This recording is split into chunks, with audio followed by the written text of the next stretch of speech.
and the stress that this puts on a mother, especially a pregnant one. What happened next basically floored me when I heard about it. My dad, in all of his messed up ways, called my mother and told her he would drive her to where I was as long as she never told the police what happened. Of course she agreed, though she did plan to tell them after she had safely taken me away. He picks her up at night in a car that wasn't his and started driving toward town, talking like a maniac the whole way due to being messed up on multiple drugs at once. They end up in a deserted area of downtown, purposefully on his part. Get out of the car and he corners her against the back of a closed diner. "You'll never effing see her again.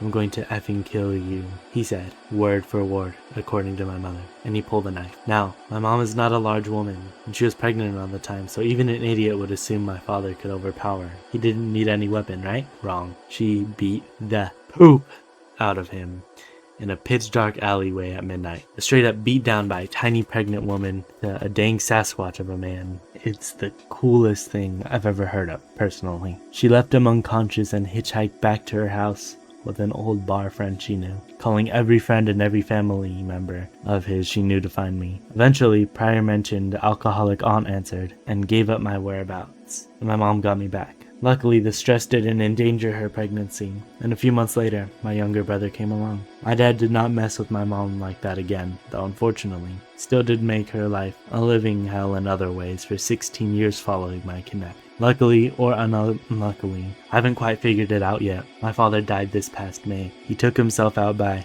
hanging in front of his drug buddies in the middle of the night.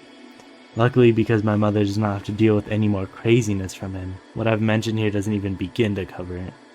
Unluckily, because my younger brother took it really hard and blamed himself. Mom never told him the worst of our dad's actions, and he was our dad's favorite. He always acted like a great dad during our court-mandated visits, so little bro had no reason to hate him. I like to think that I came out well adjusted through all that stuff he put us through. Mentally stable, I mean. So I've managed to deal with his death just fine. Well, that actually is a cool story. I mean, that's 100% scary. I think this definitely fits in the horror category we're going for, but that specific situation ended up pretty well in the sense that the mom was able to get the poster back and that she well deservingly beat up the poster's dad. Man, I couldn't even begin to imagine a big ol' Sasquatch man, as the poster says, getting beat up by a little pregnant woman. That is honestly sad on the dad's part. Like, it's sad, but definitely a good outcome of what happened. But 16 years of messing with her it's pretty horrible. I mean, at the end of the day, he's no longer there. I'm hoping that the poster and the